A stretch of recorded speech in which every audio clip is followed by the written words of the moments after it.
cette hyper-élasticité on aura une hyper-élasticité, une fragilité modérée, surtout dans le septe vasculaire. On peut retrouver une peau qui est fine, qui va laisser apercevoir de fines réseaux, le réseau vasculaire. Les mains et les pieds vont avoir un aspect prématurément vieilli, c'est ce qu'on appelle l'acrogéria, avec une peau qui est très fine, sèche et flétrie, avec une disparition du tissu adipeux. C'est ce qu'on voit ici, avec un réseau veineux qui est visible, la peau qui est fine. La peau qui est fine et assez vieillie.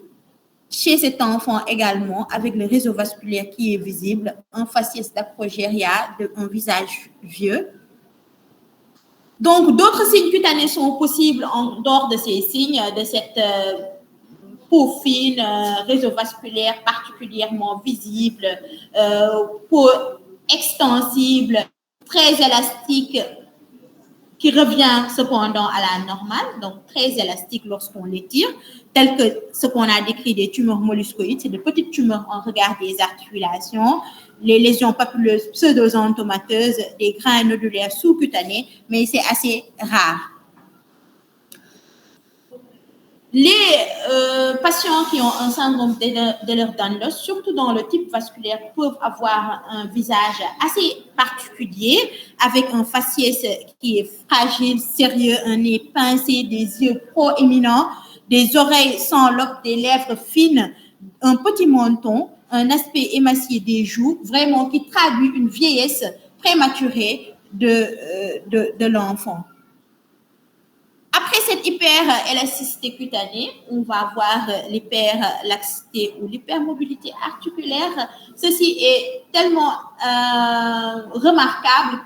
Ils peuvent faire des manœuvres pas possibles. Ils peuvent mettre leurs bras ici, leurs mains là. Ils peuvent tourner le pouce n'importe où ils veulent tellement. Il y a une augmentation de l'angle entre les articulations et on l'apprécie avec le score de Beighton. Et les différents items sont là. La dorsiflexion du petit doigt qui va être supérieure à 90 degrés, la flexion passive du pouce vers l'avant-bras. Donc, les deux, chaque membre fait 1. Et l'hyperextensibilité de plus de 10 degrés d'écoute, les genoux pareils. Et lorsque le patient peut toucher le sol sans plier les genoux. Un point. Et vous voyez ces différentes manœuvres sur l'image suivante. Ensuite, l'hyperélasticité, comme je l'ai dit tout à l'heure, peut être responsable de performances acrobatiques. C'est d'autant plus important dans le type hypermobile. On va le voir tout à l'heure dans les principales particularités de ces anomalies-là. Et celui-ci est responsable parfois d'un handicap très important parce que c'est des patients qui peuvent faire des subluxations fréquentes, épaules, hanches, et c'est très douloureux. Et on peut avoir une grande kyphoscoliose qui s'aggrave au fur et à mesure, surtout dans le type kyphoscoliotique où la kyphoscoliose est même présente dès la naissance. Donc, vous voyez ces enfants-là, ils peuvent amener leurs membres vraiment là où ils veulent. Hein. Il y a une augmentation vraiment de l'angle entre les différentes articulations. La scoliose, c'est l'enfant que je vous montrais les cicatrices atrophiques tout à l'heure. S'agissant du dernier élément que constitue la fragilité tissulaire, on vous a dit que la fragilité cutanée est responsable d'ecchymose, c'est un élément, mais d'autres tissus que la peau peuvent avoir un certain degré de fragilité, c'est ce qui est responsable des atteintes viscérales et musculaires profondes, responsable de rupture vasculaire. Lorsqu'on a une rupture vasculaire chez un sujet jeune, moins de 25 ans, il faut savoir évoquer un syndrome d'Ehlers-Danlos et rechercher à l'examen clinique des éléments qui peuvent permettre de faire ce diagnostic-là.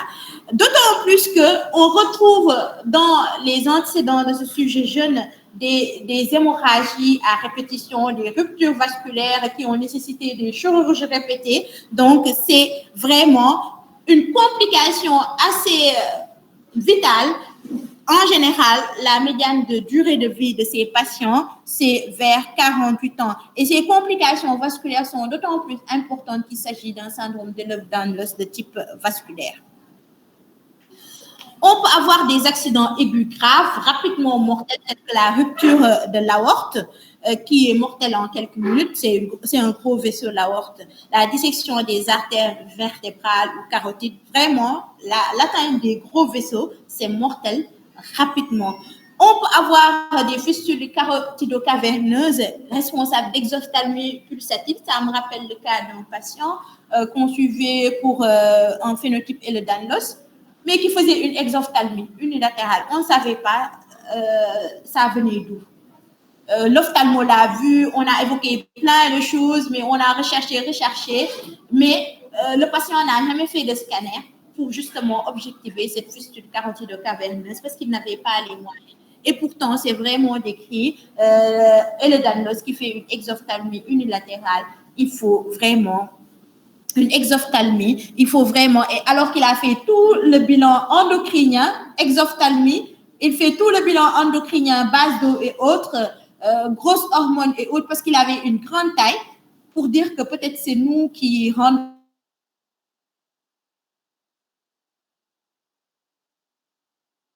malade dans la cohorte.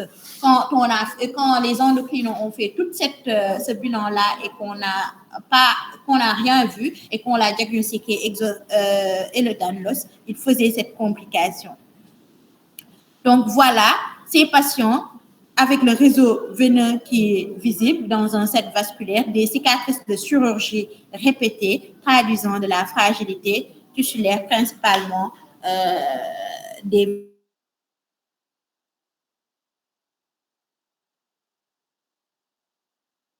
de hernie. Au niveau inguinal également, hernie inguinale, ombilicale, fragilité du tube digestif responsable de méga-œsophage, méga-duodénum. Donc vraiment, toutes les complications liées à une fragilité de paroi peuvent être vues. Comme on le voit chez cet enfant, avec cette fragilité des parois abdominales, qui a développé des hernies, cure de hernie ici. Ensuite, il a redéveloppé la hernie presque au même niveau. Hein. Donc, voilà. On peut avoir des diverticules géants de la vessie. La fragilité du tissu pulmonaire peut se révélée par un pneumothorax, une dilatation des bronches. Au niveau des yeux, on peut avoir une coloration bleutée des sclérotiques qui peut aller jusqu'à la rupture du globe oculaire. Donc, ce tableau-là, je ne sais pas si ça voit bien, va résumer les particularités de ces différents types de syndrome d'Ehlers-Danlos. Dans le type classique, elle est de transmission autosomique dominante, donc au moins un parent de premier degré doit être atteint. Et la particularité, c'est qu'il y a les signes, la triade qui a franche, hyperélasticité cutanée, cicatrice atrophique, hyperlaxité ligamentaire. Donc, ces trois signes-là sont vraiment fréquents, francs, surtout pour les cicatrices atrophiques. Donc, il y a dans ce type classique un qui a une forme autosomique récessive, maintenant qui est mis dans la nouvelle classification et qui représente le type 2. Donc, c'est la même chose que le type classique, mais il est de transmission autosomique récessive et il n'y a pas de cicatrice atrophique. C'est la différence. Donc, le type 2 dans la classification de Villebranche, c'est le type hypermobile, qui est de transmission autosomique dominante. Et la particularité, c'est que